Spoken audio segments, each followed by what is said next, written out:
Halo sobat semuanya, kembali lagi di Nonton Sejenak. Pada episode kali ini, Mimin akan menghadirkan sebuah alur cerita film yang sangat menarik dan bisa dibilang sedikit nggak biasa nih sob. Film ini berjudul Lock tahun 2025. Dibintangi oleh aktor ternama yang sudah tidak diragukan lagi dengan peran briliannya sebagai badut pembunuh yaitu Pennywise.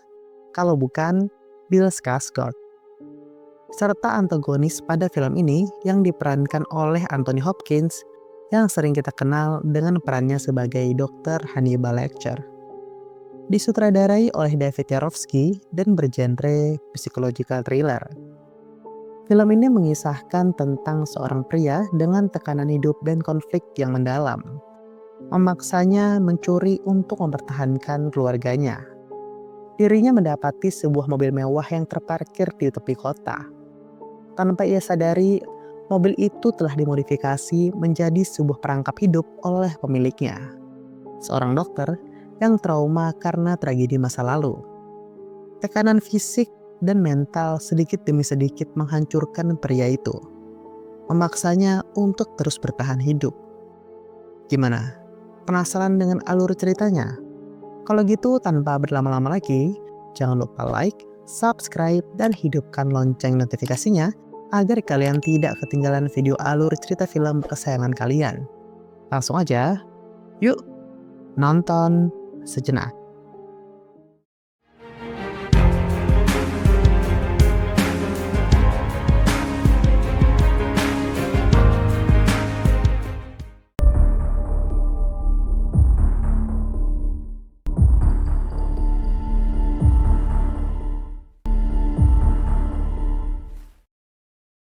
Di sebuah kota kecil bernama Vancouver, kita diperlihatkan oleh seorang pria bernama Eddie. Di sebuah bengkel, ia memperbaiki mobil tuanya yang bermasalah.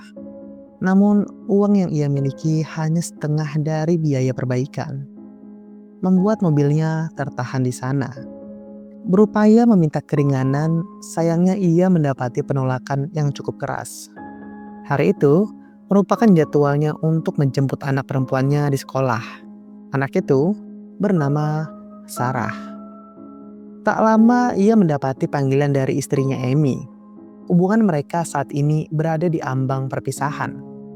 Amy menanyakan keberadaan Eddie saat ini. Eddie tak bercerita tentang masalah yang ia alami saat itu.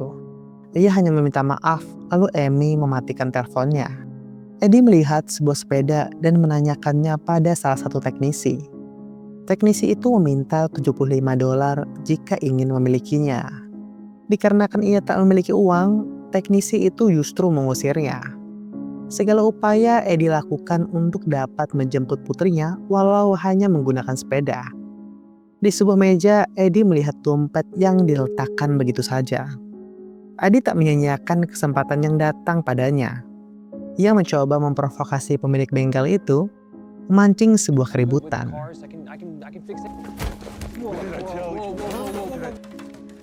Dan ia pun berhasil mengambil dompet itu. Eddie tinggal di kota kecil dengan lingkungan yang memiliki tingkat kriminal yang cukup tinggi.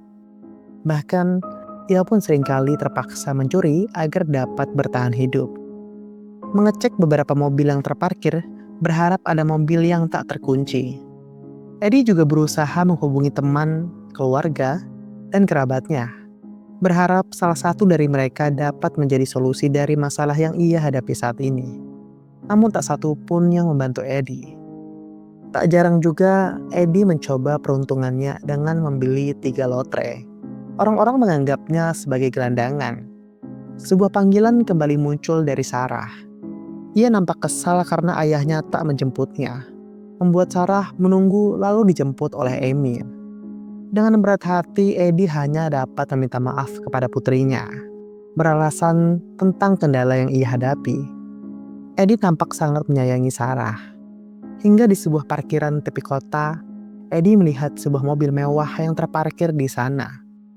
Eddie mematikan panggilan itu beralasan untuk bekerja. Sebuah mobil mewah bermerek Dolus. Sembari melihat sekitar, Eddie membuka pintu mobil. Betapa senangnya ia mendapati mobil itu tak dikunci. Ia lalu masuk ke dalam, berharap menemukan barang berharga di sana. Sayangnya ia hanya menemukan sebuah kacamata. Ketika Eddie akan pergi, pintu mobil tiba-tiba saja terkunci. Sesekali ia mencoba mendobrak pintu dan tak juga berhasil. Eddie mencoba menghancurkan kaca belakang mobil dengan tangannya. Sejenak, Eddie berusaha menenangkan dirinya. Pindah ke baris tengah lalu menendang kaca mobil. Namun lagi-lagi semua usahanya sia-sia. Mobil tiba-tiba saja hidup, diikuti oleh sebuah panggilan yang muncul pada head unit mobil. Kepanikan semakin menyelimuti diri Eddie. Menggunakan sebuah kunci dongkrak yang ia temukan di belakang mobil, Eddie memukul kaca berkali-kali namun tak juga berhasil. Tak menyerah, Eddie mulai membuka paksa power window pada pintu mobil. Alih-alih terbuka, kini lengan Eddie mengalami luka sobek cukup dalam. Sedangkan panggilan itu terus muncul. Seluruh bodi mobil diselimuti oleh pelat baja, membuat jaringan, sinyal, dan Bluetooth terganggu. Eddie tak memiliki pilihan selain mengangkat panggilan itu.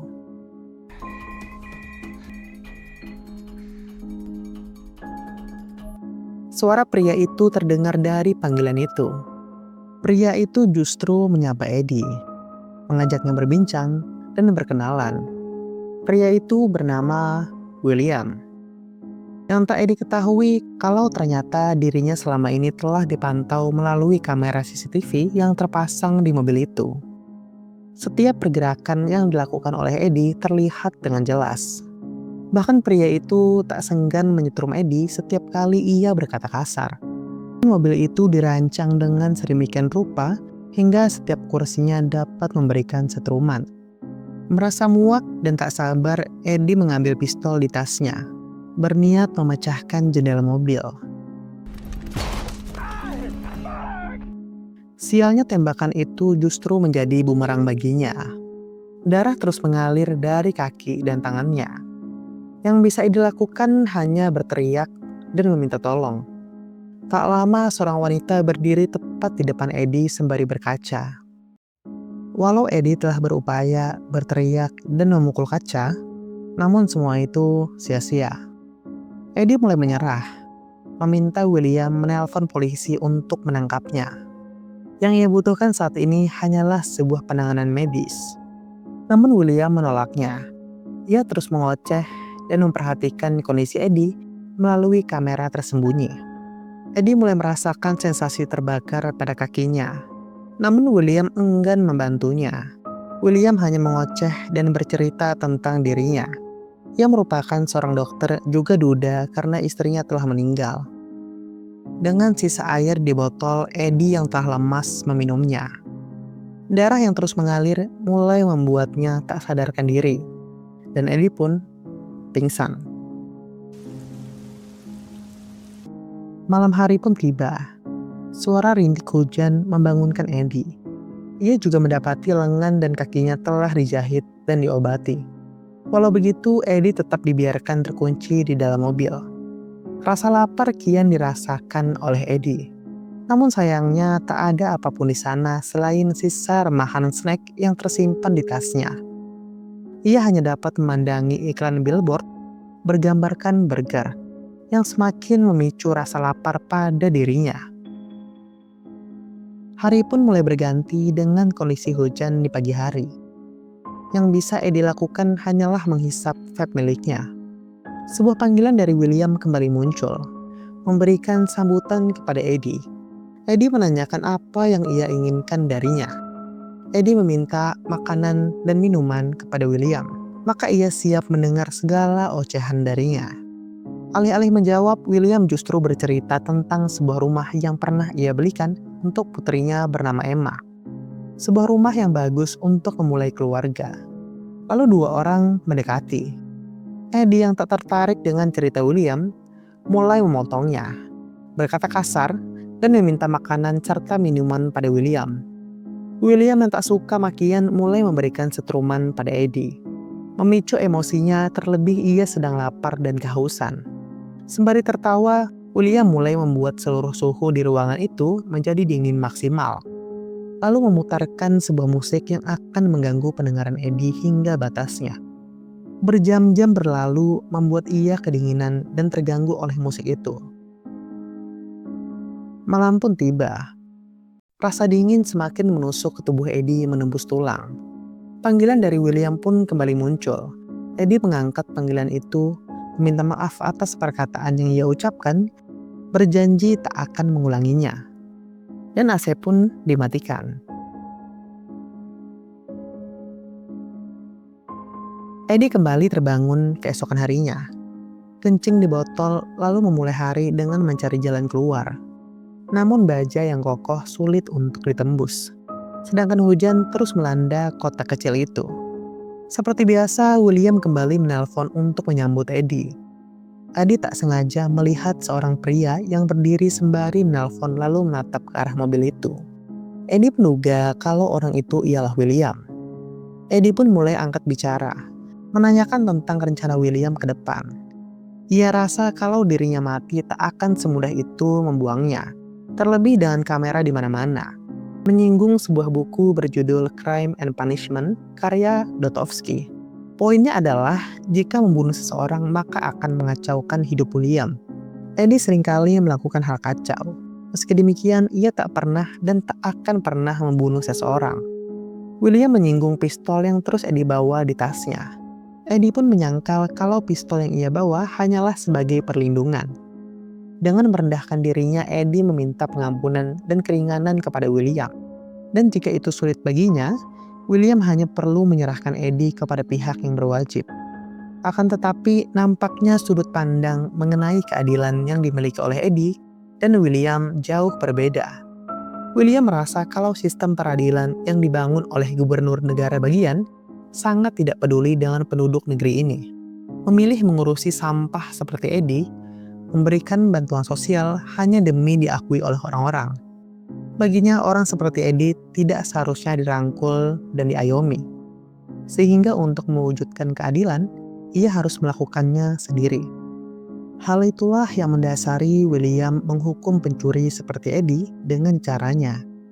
Bagi Eddie, sistem yang selama ini dibuat justru hanya diperuntukkan bagi orang kaya seperti William.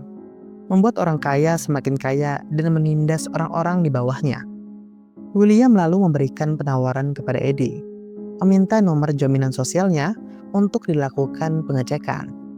Jika pencurian terhadap mobilnya merupakan pelanggaran pertama yang dilakukan oleh Eddie, maka ia akan melepasnya. Namun jika itu bukanlah pelanggaran pertama yang dilakukan oleh Eddie, maka Eddie harus meminta maaf padanya dan William akan memotong 4 jari Eddie. Eddie pun menolak.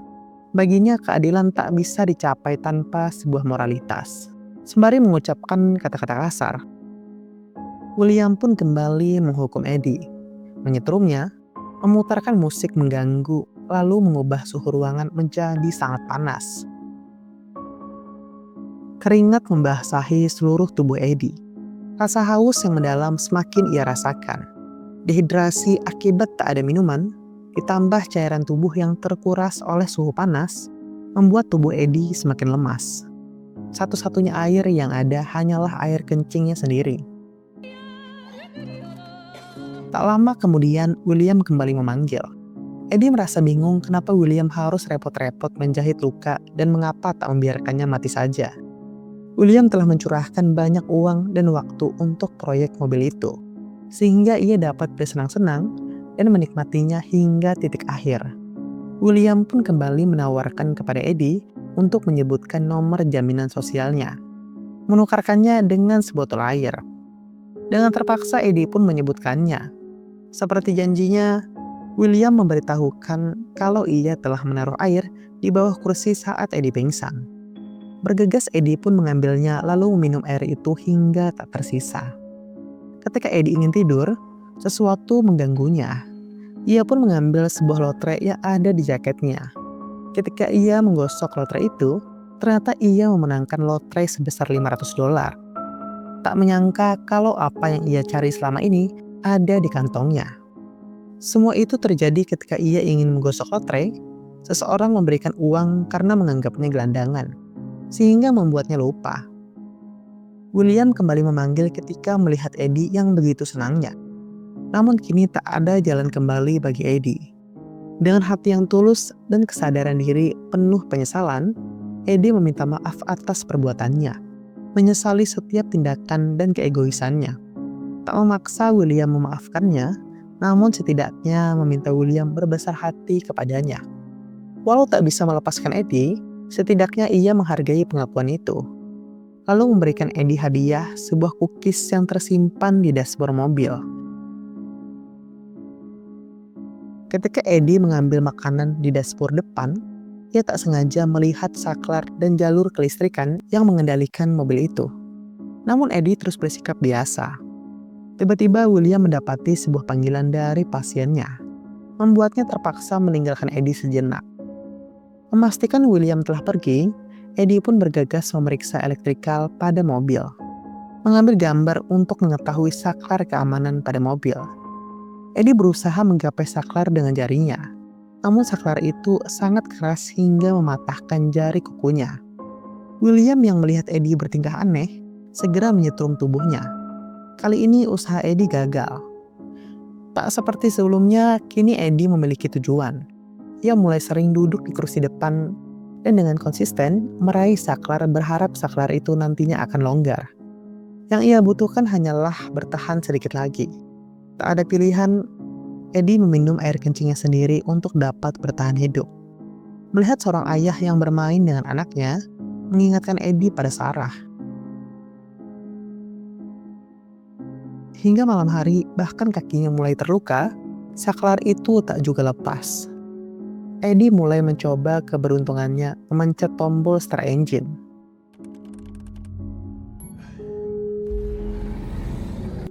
Ajaibnya mobil itu berhasil hidup. Dengan hati yang senang, Eddie mencoba mengendarai mobil itu. Baru saja merasa senang, mobil itu tiba-tiba terhenti. William kembali menelpon lalu menertawakan Eddie. Semua itu ia lakukan tak lain memberikan sedikit harapan, lalu menghancurkannya. William pun mengaktifkan mode kontrol jarak jauh yang memungkinkannya mengendalikan mobil itu by remote.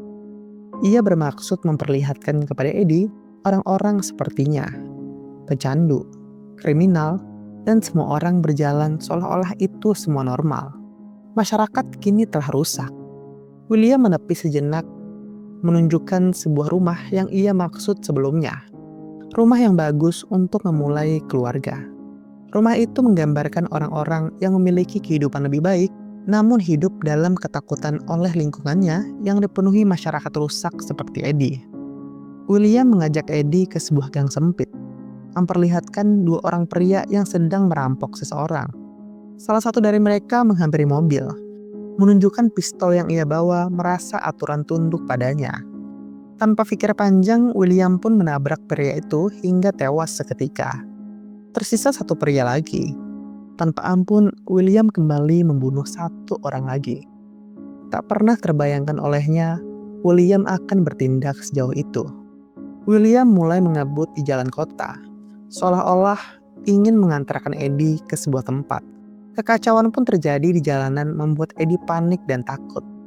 Tak sampai situ, William masuk ke sebuah bangunan, membawa mobil itu hingga menuju lantai paling atas, mengebut, dan berputar mengelilingi bangunan. Membuat Eddie terombang-ambing, memancing ketakutan hingga batasnya. Dan Eddie pun pingsan. Pagi harinya, William membangunkan Eddie sembari membawanya jalan. Eddie dibuat terkejut ketika William berkata kalau ia baru saja bertemu dengan Amy dan Sarah. Awalnya Eddie tak percaya. William mulai menyebutkan alamat dan nomor apartemennya. Tindakan William memicu amarah Eddie. Eddie merasa kalau tak seharusnya William melibatkan keluarganya. Mobil itu berhenti tepat di depan sekolah Sarah. Dari kejauhan Eddie dapat melihat Sarah yang hendak pulang menggunakan skuter miliknya. Eddie berusaha berteriak memanggil Sarah. Takut terjadi sesuatu kepadanya mengingat tingkat kriminal yang tinggi. Eddie meminta William untuk pergi. Namun William terus mengikuti Sarah. Ketika Sarah akan menyeberang, William menambahkan kecepatan dan hampir saja menabrak Sarah.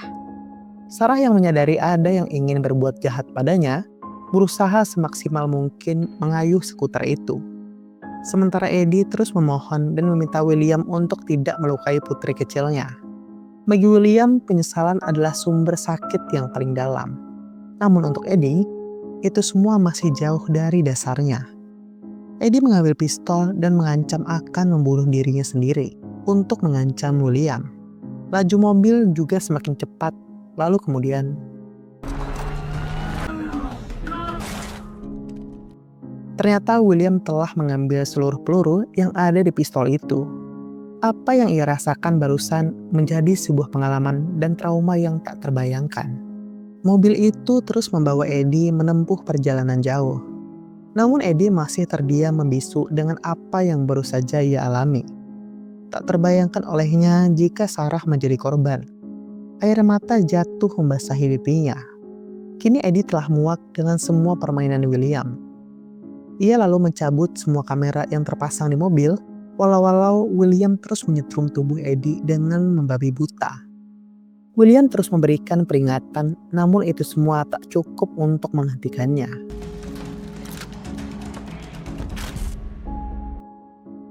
Memori tentang putrinya kian membayangi Eddie. Sarah adalah alasannya untuk terus hidup. Namun keterbatasan, ketidakmampuan, menjadi penghalang untuk dapat membahagiakan putri kecilnya. Rasa cinta dan kasih sayang Eddie kepada keluarganya sangatlah besar. Namun selama ini ia bingung untuk mengungkapkannya. Bahkan ia bingung untuk bercerita tentang persoalan yang ia hadapi. Semua perasaan itu Eddie sampaikan di sebuah pesan suara untuk putri kecilnya. Karena bisa saja itu merupakan pesan terakhir Eddie yang akan Sarah dengar. Mobil itu pun berhenti di suatu tempat yang jauh. Menjadi sebuah tanda tanya tentang apa yang akan terjadi selanjutnya. Seorang pria keluar dari mobil lalu mendekati Eddie. Pintu jendela pun terbuka. Dan pria itu adalah William. William memberikan kabel ties kepada Eddie dan meminta Eddie untuk mengikatnya dengan erat pada sebuah besi di bawahnya.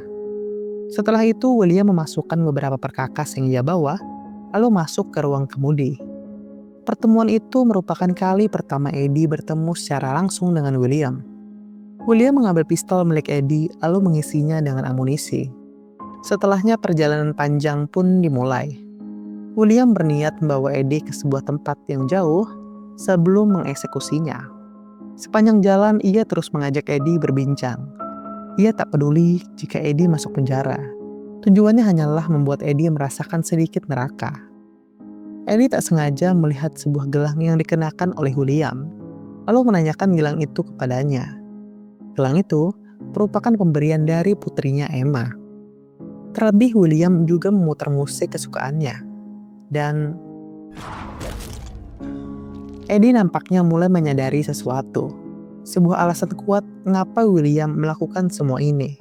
Tanpa basa-basi, Eddie bertanya tentang apa yang telah terjadi kepada Emma.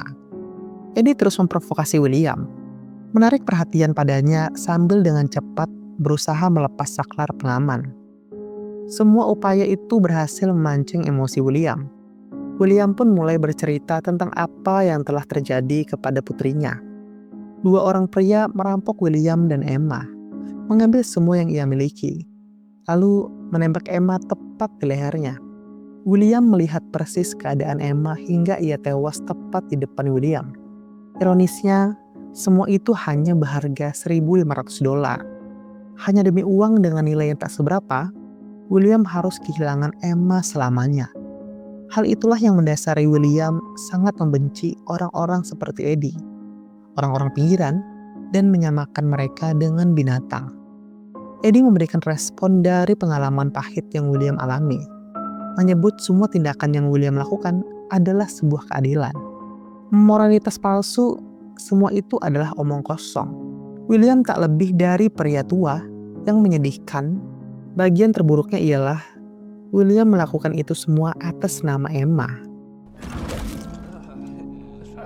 Amarah William memicu kecepatan mobil. Namun Eddie hanya membalasnya dengan tertawa. Karena yang tak William sadari, kalau Eddie berhasil mematikan saklar pengamanan. Lalu setelahnya,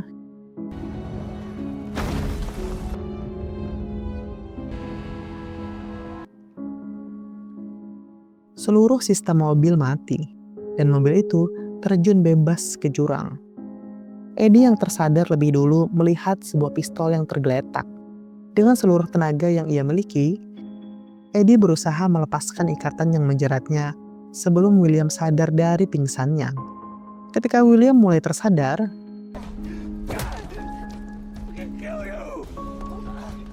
ketika Eddie baru akan menghabisi William, sebuah panggilan dari Sarah pun muncul. William memintanya untuk mengangkat telepon itu. Sarah menanyakan kepada Eddie yang nampak tak baik-baik saja. Lalu menanyakan apakah ia akan menjemputnya pukul 2.15 nanti. Eddie pun mengiyakannya dan panggilan pun berakhir. Api mulai muncul dari kap mobil. Menggunakan palu, Eddie harus berpacu sebelum api membakarnya hidup-hidup. Dengan sisa tenaga yang ia miliki, Eddie akhirnya berhasil keluar dari mobil itu, meninggalkan William yang sendiri di sana.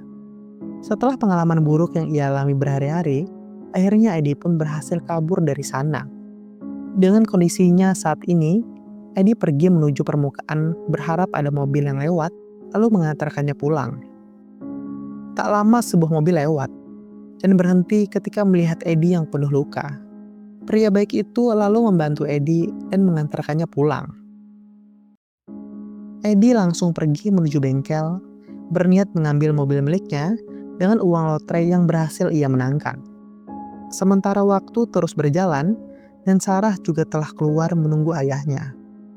Namun ternyata Eddie harus menunggu 1 jam hingga mobilnya selesai diperbaiki. Sedangkan waktu yang ia miliki hanya 10 menit.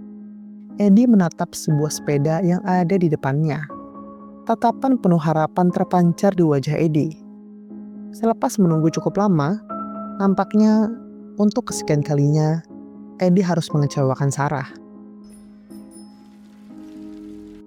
Namun kesempatan datang padanya. Walau tak punya dan serba terbatas, serta mimpi buruk yang ia alami, akhirnya Eddie dapat memenuhi janji pada putri kecilnya. Dan film pun selesai. Gimana nih sob, untuk alur film kali ini? Setelah mengalami berbagai siksaan fisik dan psikologis, akhirnya Eddie berhasil melarikan diri dari sebuah perangkap hidup. Tindakan Eddie sebagai pencuri membawa konsekuensi yang berat. Pengalaman traumatis yang dialami Eddie memaksanya untuk merenung dan berusaha menjadi pribadi yang lebih baik, terutama dalam hubungannya dengan putrinya. William yang terobsesi dengan membalas dendam atas kematian putrinya menunjukkan bagaimana balas dendam dapat mengubah seseorang menjadi kejam dan kehilangan empati. Mungkin segitu dulu aja untuk alur film kali ini. Terima kasih telah menonton dan meluangkan waktu kalian bersama kami. Sampai jumpa di next video, dan bagi kalian yang belum nonton, yuk nonton sejenak.